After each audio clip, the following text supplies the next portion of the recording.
റമദാൻ ആഴമേറിയ ആത്മീയ മാറ്റത്തിന്റെയും സ്വയം ശുദ്ധീകരണത്തിന്റെയും മാസം. ഖുർആൻ മനുഷ്യ സമൂഹത്തിന് മാർഗദർശിയായി അവതരിച്ച മാസം. പരിശുദ്ധ ഖുർആനിലൂടെയാണ് നോമ്പിന്റെ നിയമങ്ങളും ലക്ഷ്യവും അള്ളാഹു നമ്മെ പഠിപ്പിക്കുന്നത്. ഈ പരിശുദ്ധ റമദാൻ മാസത്തെ അള്ളാഹു സുബ്ഹാനഹു വ തആല ഖുർആനിലെ വിവിധ സൂക്തങ്ങളിലൂടെ നമുക്ക് പരിചയപ്പെടുത്തുന്നു. അള്ളാഹു അവതരിപ്പിച്ച ആ ആയത്തുകൾ ഏതൊക്കെയാണെന്ന് നമുക്ക് പരിശോധിക്കാം. വിശ്വാസികൾക്ക് നിർബന്ധമാക്കപ്പെട്ട വ്രതത്തെ ഖുർആൻ പരിചയപ്പെടുത്തുന്നത് സൂറ അൽ ബഖറയിലൂടെയാണ്.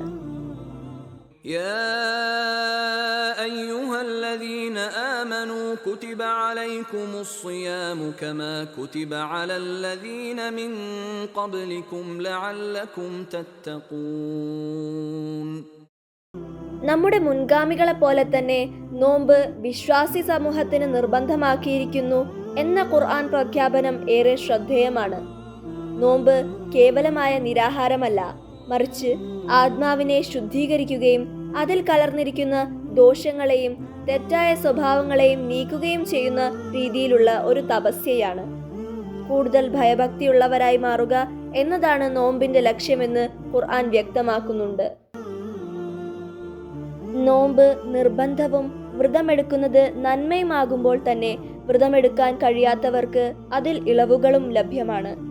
أياما معدودات فمن كان منكم مريضا أو على سفر فعدة من أيام أخر وعلى الذين يطيقونه فدية طعام مسكين فمن تطوع خيرا فهو خير له وأن تصوموا خير لكم إن كنتم تعلمون.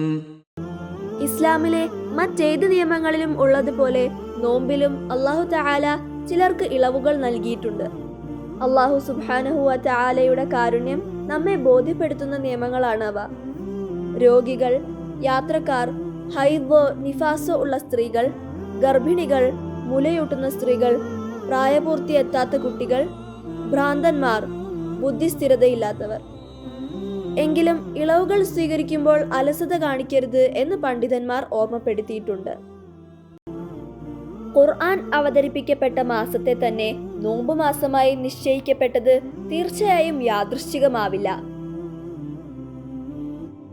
شهر رمضان الذي أنزل فيه القرآن هدى للناس وبينات من الهدى والفرقان فمن شهد منكم الشهر فليصم.